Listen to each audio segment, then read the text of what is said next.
revolver dont la cachette se trouve au Gabon. Ainsi, ce matin, j'aimerais apporter un message que j'intitule « Les douleurs de l'enfantement » comme cela vous avait été déjà annoncé.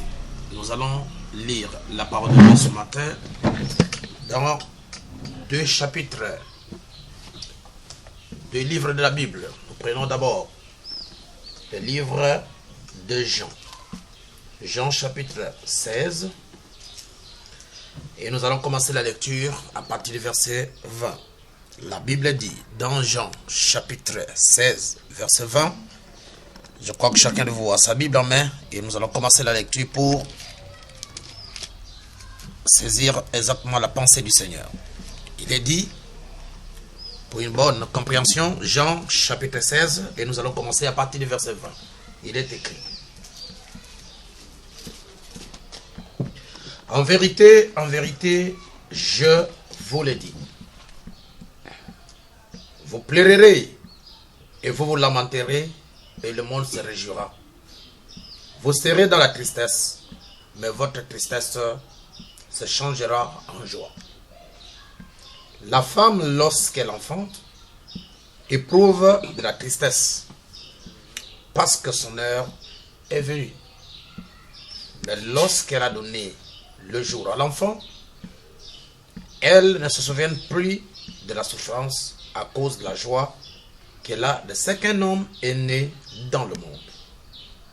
Vous donc aussi, vous êtes maintenant dans la tristesse, mais je vous reverrai et votre cœur se réjouira et nul ne vous ravira votre joie. En ce jour-là, vous ne m'interrogerez plus sur rien.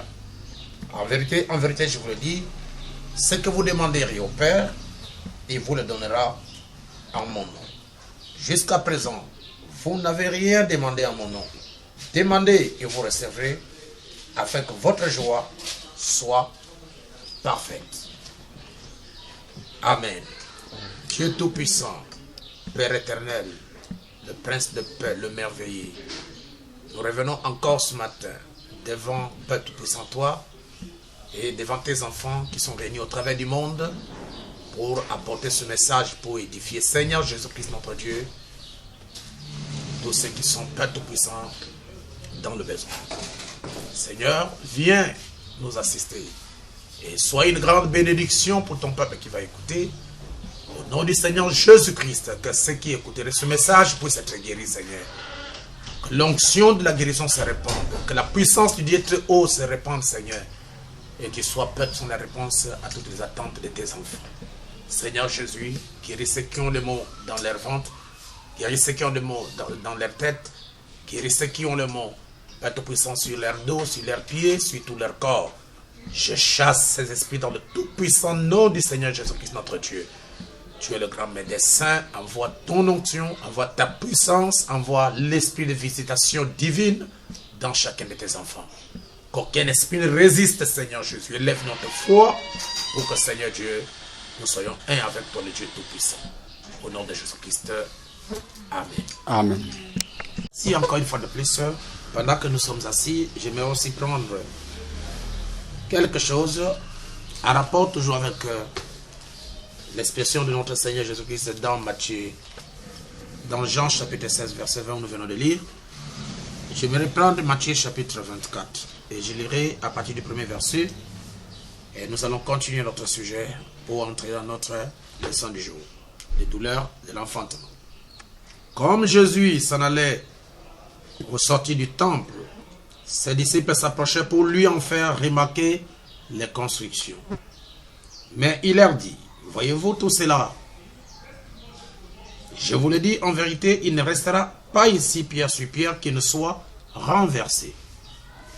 Il s'assit sur la montagne des Oliviers et les disciples vinrent en particulier lui faire cette question. Dis-nous, quand cela arrivera-t-il et quel sera le signe de ton avènement et de la fin du monde? Jésus leur répondit, prenez garde que personne ne vous séduise, car plusieurs viendront sous mon nom disant, c'est moi qui suis le Christ, et ils séduiront beaucoup de gens. Vous entendrez parler de guerre et des bruits de guerre. Gardez-vous d'être troublés, car il faut que ces choses arrivent. Mais ça ne sera pas encore la fin. Une nation s'élèvera contre une autre, et un royaume contre un royaume. Et il y aura en divers lieux des famines et des tremblements de terre. Tout cela ne sera que le commencement des douleurs. Alors on vous livrera au tourment et l'on vous fera mourir, et vous serez haïs de toutes les nations à cause de mon nom. Alors aussi plusieurs succomberont et ils se trahiront, s'haïront les uns les autres. Plusieurs faux prophètes se lèveront et ils séduiront beaucoup de gens. Et parce que l'iniquité sera accrue, l'amour ou la charité du plusieurs grand nombre se refroidira.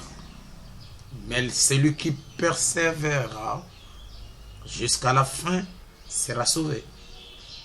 Cette bonne nouvelle du royaume sera prêchée dans le monde entier pour servir de témoignage à toutes les nations. Alors viendra la fin.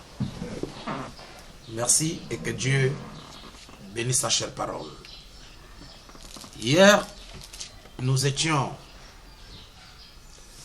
en train de parler avec vous sur l'application du signe avant la tempête. Et nous sommes allés, n'est-ce pas, dans le livre de Ruth, je crois de Josué autant pour moi. Et nous avions lu, pour ceux qui n'étaient pas là, nous avons lu dans le livre de Josué, chapitre 2, du 11e verset au 18e verset.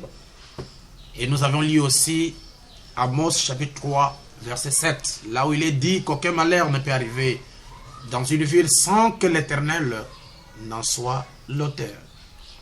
Et nous sommes allés dans le livre de Josué. Nous avons lu à partir du verset 11 au verset 18. Et je vous ai montré comment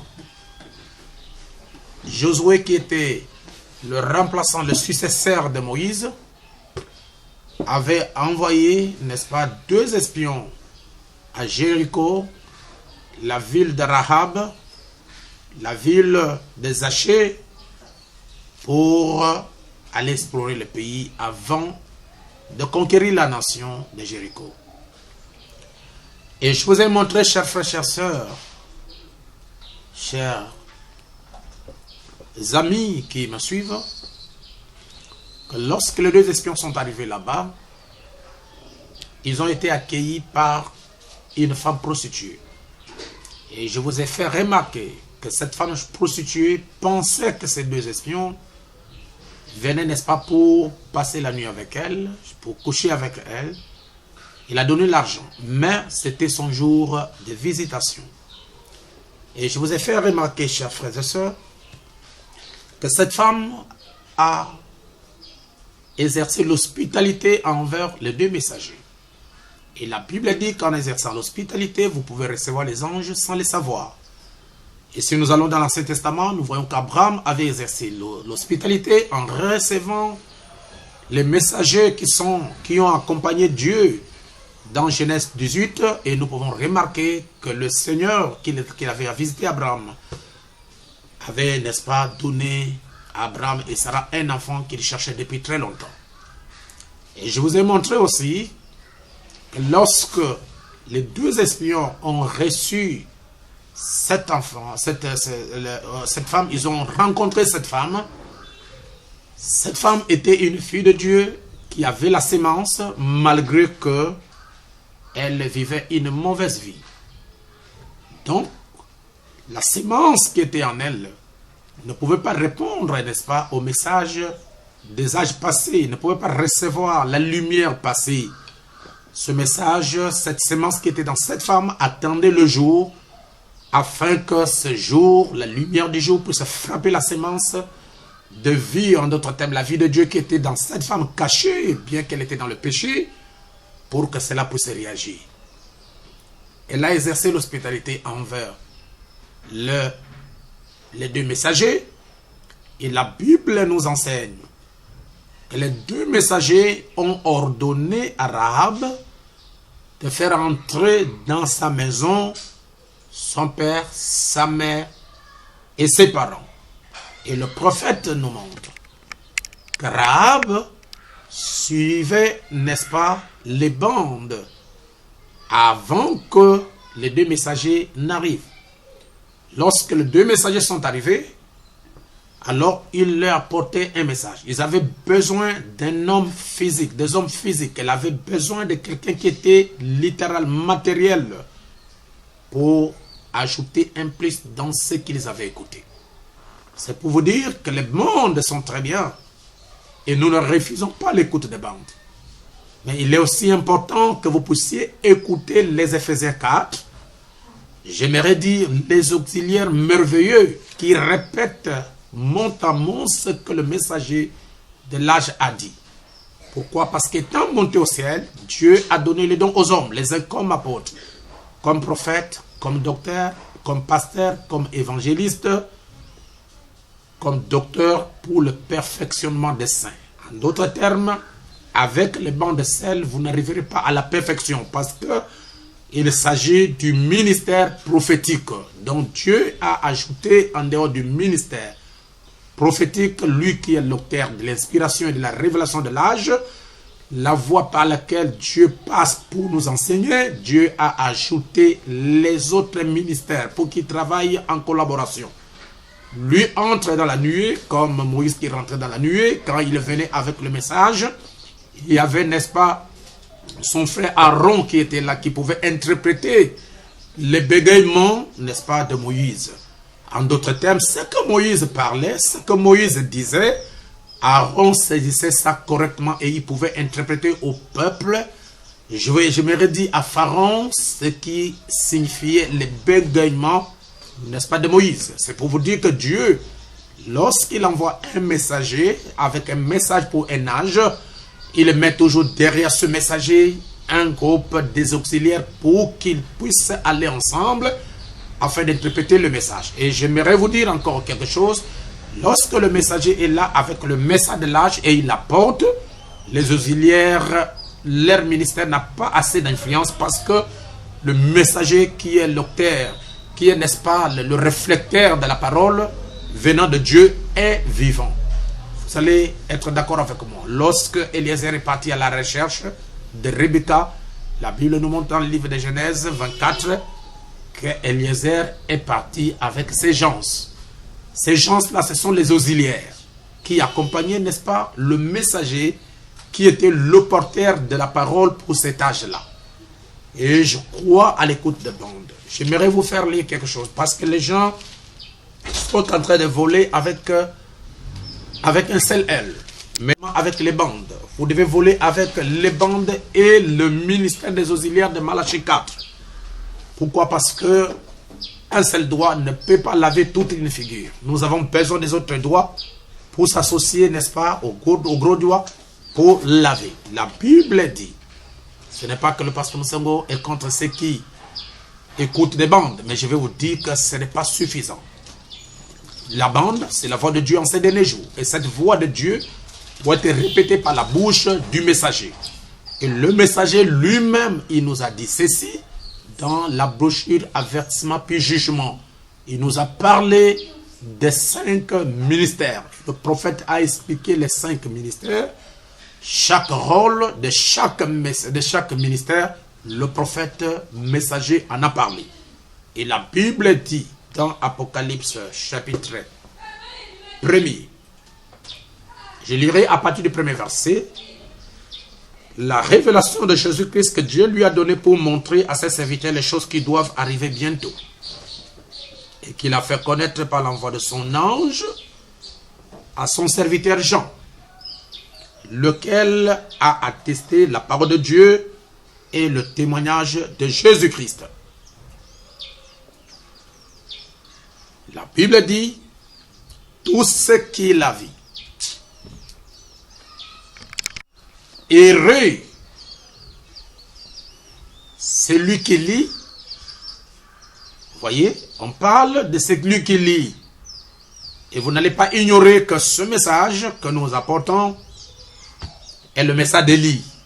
Parce que cet ange, nous allons le lire au fur et à mesure que nous avançons, qui a donné la révélation à Jean, n'est rien d'autre que l'esprit d'un prophète, l'esprit du messager.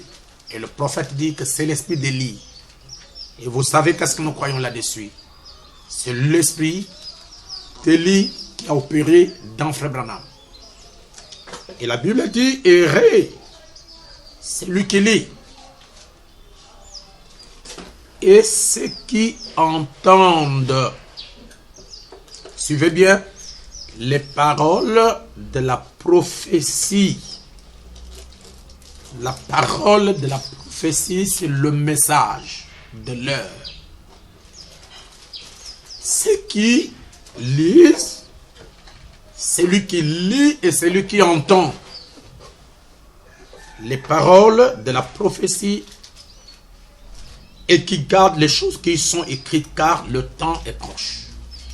Ces paroles de prophétie, c'est le message du prophète William Marion Branham, le messager de l'âge. Pas seulement celui qui écoute, même celui qui lit, les deux sont errés. C'est pourquoi nous vous disons, comme le prophète lui-même l'a dit dans question et réponse numéro 3, on lui a posé la question. Comment un homme peut-il, n'est-ce pas, s'approcher de l'amour divin? Comment un homme peut-il être plus proche de l'amour divin? Le messager a répondu dans question et réponse numéro 3, il faut lire et prier. Ça veut dire,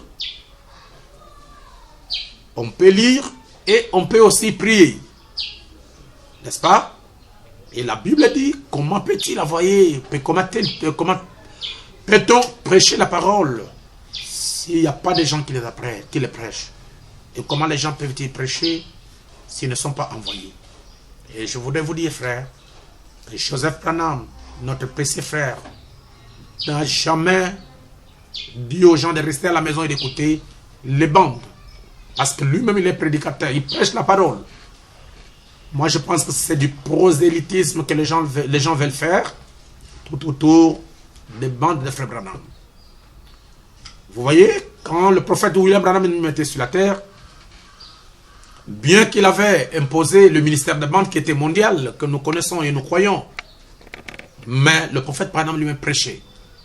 En dehors du prophète William Branham, il y avait aussi Neville qui prêchait. Alors si nous devons simplement écouter les bandes, William Branham s'est inspiré même des prédications de Neville pour les prêcher. Par exemple, la brochure L'humilité. Humilie-toi. Il s'est inspiré, n'est-ce pas, de la prédication de Frère Neville pour prêcher. Et il en a prêché. Oh, que le Seigneur Jésus-Christ puisse nous aider. Alors nous avions dit que Rahab écoutait les prédications, écoutait les bandes dans sa maison. Mais il lui manquait, n'est-ce pas, des hommes physiques qui pouvaient lui interpréter les choses qu'elle écoutait. Vous n'allez pas ignorer que dans le Nouveau Testament, la Bible nous parle de l'eunuque éthiopien. L'eunuque éthiopien qui est venu à la fête de la Pentecôte. Et lorsqu'elle était en train de répartir chez lui au Templement, alors il a commencé à lire le prophète Ésaïe. Ésaïe 53, bien sûr. Et le message nous dit, la Bible nous enseigne, que Dieu avait envoyé un messager vers lui qui était bien sûr Pierre. Et lorsque Pierre l'a rencontré dans Actes chapitre 8, si je ne me trompe pas, Pierre a posé la question à cet homme s'il connaissait, s'il comprenait les choses qu'il lisait. Et cet homme a répondu, dit, comment pourrais-je connaître ces choses s'il n'y a pas quelqu'un qui me l'explique? Le message du prophète dans les bandes sont comme une sémence plantée dans un champ. Et Dieu a mis dans des hommes, des auxiliaires merveilleux, le baptême du Saint-Esprit. En d'autres termes, le même esprit qui a accompagné le prophète, ce même Saint-Esprit-là est dans les vrais et les véritables auxiliaires aujourd'hui. Et le Seigneur leur donne la capacité de saisir ce que le prophète de l'âge, le messager, a dit pour apporter ça sans qu'il y ait une interprétation. croyons à la voix de Dieu en ces derniers jours. Nous croyons aux Éphésiens 4. Mais ne volez pas seulement avec un seul L. Vous devez avoir l'équilibre pour ne pas tomber sur le chemin. Rahab, qui était ce messager, qui était l'élu, a écouté les bandes, mais il a fallu qu'il y ait deux messagers qui doivent la rencontrer. En d'autres termes, le type, n'est-ce pas, de Malachie 4, n'est-ce pas, avec les Éphésiens 4, alors qu'ils écoutaient les bandes. C'est pourquoi je vais vous dire ceci. Le Saint-Esprit qui était Josué, il avait envoyé deux messagers. Et le Dieu Tout-Puissant, la grande nuée de gloire, la grande colonne de feu dans un âge, il envoie toujours le messager de l'âge avec les auxiliaires qui l'accompagnent, qui vont exercer le ministère pleinement quand le messager de l'âge n'est pas là. C'est pourquoi je vais vous dire ceci. Jéricho était barricadé. Jéricho n'avait pas, n'est-ce pas, d'issue de sortie et d'entrée. Jéricho était scellé à l'intérieur et à l'extérieur. Comme nous l'avons dit hier dans le livre de Apocalypse, n'est-ce pas, chapitre 5, à partir du 2e verset, que le livre de sceaux était scellé. La Bible dit scellé au dedans et à dehors. Scellé au dehors et au dedans, scellé de 7 sceaux. Il ne pouvait pas y entrer, mais à l'intérieur de ce livre de la rédemption, qui est le livre de vie de l'agneau, qui est le livre, n'est-ce pas, d'intercession, qui est le livre qui donne la vie à ceux qui vont écouter, il y avait le nom des élus qui étaient. Pour que ces élus puissent être sauvés, sortir de la dénomination du monde, il a fallu que le sceau soit brisé. Nous croyons que la vraie adoration vient quand le sceau s'ouvre. Et la révélation parfaite de qui est Dieu revient quand les sceaux sont ouverts. Et nous disons merci à Jésus pour ça. Donc Jéricho était barricadé à l'intérieur et à l'extérieur. Personne ne pouvait entrer ni sortir. Alors que dedans il y avait un élu. Il a fallu un message, il a fallu des élus, il a fallu un messager avec les auxiliaires pour aller sortir. N'est-ce pas, Rahab? Pour ne pas aller trop loin, mes chers amis, ils avaient donné à Rahab. Ils ont fait un serment, une alliance avec Rahab. L'alliance était que ils ont pris le fil Ramazi. Ils ont dit à Rahab d'attacher ça à la fenêtre d'où ils sont sortis pour que cela soit un signe pour Rahab. Dans de la sortie des enfants d'Israël de l'Égypte, dans Exode chapitre 12, verset 12, c'était le sang sur le linteau de la maison. Au temps de Rahab, c'était le fil Ramazi dans la fenêtre. Et aujourd'hui, pour nous, c'est le baptême du Saint-Esprit. Pas seulement dans le cœur, mais le baptême du Saint-Esprit qui circoncie le cœur, qui circoncie la bouche, qui circoncie, n'est-ce pas, tout, n'est-ce pas, l'homme dans toute son entièreté. En d'autres termes, qui enlève le supplice de la première naissance, pour que l'homme soit un homme nouveau. Jésus-Christ peut habiter en lui et marcher en lui. Et nous avons vu que ce fil Ramazi a interpellé, n'est-ce pas, Rahab, a fait entrer ses frères, ses sœurs pour qu'ils soient en paix. Et aujourd'hui, notre fil Ramazi, c'est le message. Notre fil Ramazi, c'est le baptême du Saint-Esprit. Notre fil Ramazi, c'est Jésus-Christ, le parent rédempteur. Et nous ne devons pas, n'est-ce pas, enlever ce fil. Sinon, il y aura le coronavirus qui va rentrer. Il y aura des maladies incurables qui vont rentrer. Il y aura l'ange de la mort qui va nous détruire. Mais tant que nous sommes derrière le fil Ramazi, nous sommes en sécurité. Et l'Éternel, le grand guérisseur, sera toujours avec nous. Voilà un peu ce que nous avions parlé. En bref, la foi passée. Et aujourd'hui, j'aimerais vous parler ce matin sur le douleur de l'enfantement. Lorsque nous lisons dans le livre de Matthieu, chapitre 24, à partir du verset 1er, il est parlé de 3 questions qui ont été posées au Seigneur Jésus. La première question, les disciples voulaient savoir. La Bible dit, comme Jésus s'en allait au sortir du temple, ses disciples s'approchaient pour lui en faire remarquer les constructions, l'extérieur, les constructions du temple.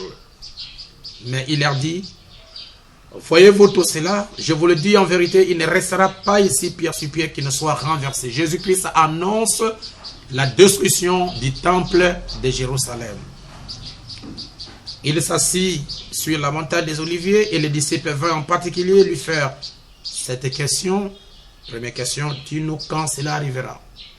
Il voulait savoir le moment exact de la destruction du temple de Jérusalem et quel sera le signe de ton avènement.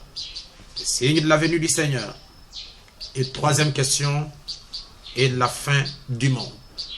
Il voulait savoir à quel moment la destruction du temple de Jérusalem aura lieu. Il voulait savoir quel est le signe de l'avènement du Seigneur Jésus-Christ. Il voulait savoir, troisièmement, le signe de la fin du monde. Jésus leur répondit, prenez garde que personne ne vous séduise. Car plusieurs viendront sous mon nom disant, c'est moi qui suis le Christ, et ils séduiront beaucoup de gens. Donc, la séduction est l'un des signes du temps de la fin. Vous entendrez parler de guerre et des bruits de guerre. La séduction par les faux prophètes. La séduction par les faux Christ. Tout le monde veut être prophète comme aujourd'hui. Et je remarque qu'il y a plus de prophètes que des évangélistes. Mais s'il y a un faux billet de banque, il y a un vrai billet quelque part. Et les faux prophètes, on les identifie par le ministère du vrai prophète.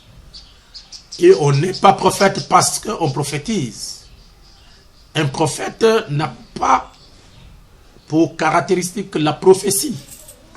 Parce que la prophétie passerait, la prophétie prendra fin, mais la parole de Dieu ne prendra pas fin. C'est pourquoi quand Dieu envoie un messager, un prophète, il ne vient pas simplement pour le Congo, il ne vient pas seulement comme pour le Gabon comme nous en trouvons aujourd'hui, mais il vient pour un âge, il vient pour tout un peuple, il vient pour toute une, n'est-ce pas, toute l'humanité.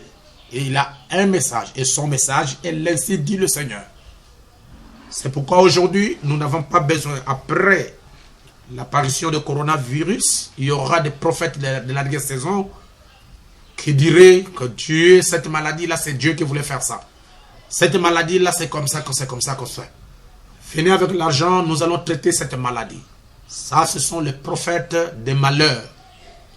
Un véritable prophète venant de Dieu qui a ainsi dit le Seigneur, avant qu'un malheur n'arrive et ne frappe la nation ou la terre, Dieu avertit ça bien avant, comme nous avons lu dans Amos chapitre 3 verset 7, qu'aucun malheur n'arrive sur la terre dans une ville sans que l'Éternel en soit l'auteur. Donc Dieu nous a montré ici les signes du temps de la fin. Dieu nous a montré les choses qui doivent arriver avant la venue du Seigneur, avant, n'est-ce pas, la destruction du monde. 1. Il a dit, prenez garde que personne ne vous séduise. Suivez bien, car plusieurs viendront sous mon nom, disant, c'est moi qui suis le Christ, et ils séduiront beaucoup. Vous entendez parler de guerre et de bruits de guerre. Gardez-vous d'être troublés, car il faut que ces choses arrivent. Mais, ça ne sera pas encore la fin. Suivez, une nation s'élèvera contre une nation, et un royaume contre un royaume. Et il y aura en divers lieux des famines et des tremblements de terre. Tout cela ne sera que le commencement des douleurs. Voyez, il y a des événements qui vont arriver. Il y a la destruction de la terre qui va arriver. Il y a des calamités qui vont tomber sur la terre. Il y a des fléaux qui vont venir sur la terre. Mais la Bible nous enseigne qu'il y aura les guerres entre nation et nation, royaume et royaume. Il y aura de la famine et des tremblements de terre. Personne n'ignore, mon frère et ma soeur, que nous sommes au temps de l'accomplissement total, complète de Matthieu 24. Parce que ceci ne sont que les paroles propres du Seigneur Jésus-Christ lui-même. Nous voyons des guerres dans le monde, nous voyons, n'est-ce pas, des bruits de guerre. En d'autres termes, des armes. Les bruits de guerre, ce sont les armes. Partout. Nous voyons la séduction ecclésiastique partout.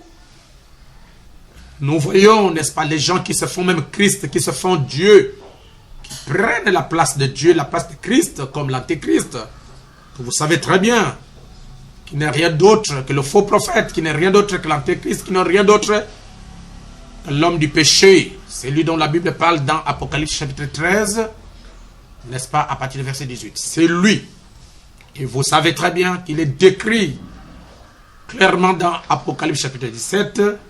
On nous montre qu'il est la mère des impudiques, la mère des prostituées, ou en d'autres termes, la mère des églises, parce qu'une prostituée, c'est une femme de mauvaise vie. Donc la femme est le type, n'est-ce pas, de l'église dans la Bible. Quand il est dit qu'il est la mère des prostituées, ça veut dire que cette bête, cette femme, n'est-ce pas, riche, elle est à la tête de toutes les églises. Vous voyez, et la Bible dit, elle est bâtie sur cette montagne. D'autres termes, cette ville, cette grande ville qui a la domination, n'est-ce pas, dans le domaine religieux, politique, dans le monde entier, est bâtie sur cette montagne. Et vous ne serez pas en contradiction avec moi. Et vous croirez réellement, chers frères, chères sœurs, qu'il y a une seule ville dans le monde entier qui a été bâtie sur cette montagne, c'est la Rome, c'est le Vatican. Donc c'est là où vous trouverez, n'est-ce pas, le dominateur qui va dominer sur le monde, dans le monde entier, dans peu de temps. Et c'est lui qui va amener ce que nous appelons la pression œcuménique, où toutes les églises, n'est-ce pas, qui ne seraient pas d'accord avec lui, seront fermées parce qu'ils auront le secours des États-Unis d'Amérique, les protestants, ils auront le secours des évangéliques, des églises évangéliques, ils auront le secours des églises pentecôtistes, ils auront le secours de toutes les églises qui existent sur la terre. Il y aura un lien, une relation avec, n'est-ce pas, l'islam. Ils seront un dans ce que nous appelons le conseil œcuménique des églises. C'est que la Bible appelle l'image de la bête. Et cette image de la bête serait, n'est-ce pas, chapeautée par les protestants. Et derrière les protestants, il y a le catholicisme qui est, n'est-ce pas, la mère de impudiques, des prostituées. Je n'aimerais pas y arriver, mais je voudrais juste vous faire comprendre quelque chose. Donc je disais que tout ce que la Bible a prédit dans Matthieu 24, c'est déjà sur le point de s'accomplir totalement. La séduction est là. Même dans le niveau politique. Les politiciens s'en vont dans les campagnes. Ils font des actes de campagne, ils font des promesses aux enfants de Dieu, ils font des promesses, n'est-ce pas, à la population, qui n'arrivent pas à accomplir. Et si vous voulez un moment, si vous voulez voir un moment où un politicien est content, c'est quand il s'agit des élections. Là, il peut vous donner toutes les promesses qu'il n'arrive pas à accomplir. Mais il y a un seul homme qui peut donner les promesses et que ces promesses ne seront jamais faillies et ne failliront jamais. C'est le Seigneur Jésus-Christ. Donc, nous avons la séduction. Même au niveau de la religion, il y a la séduction.